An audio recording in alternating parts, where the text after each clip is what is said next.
Fast minds, get ready for some fast facts. What are we uncovering today?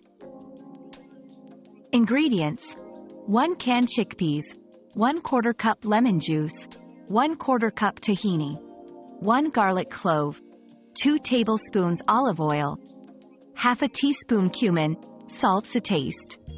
Instructions: drain and rinse chickpeas.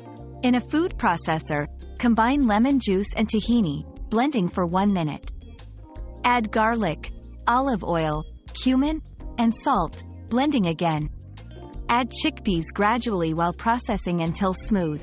Adjust seasoning if necessary. Serve garnished with olive oil and paprika.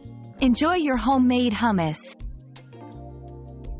Our quest for knowledge never ends. Thanks for being part of today's discovery. Subscribe, like, and share to join us on the next one.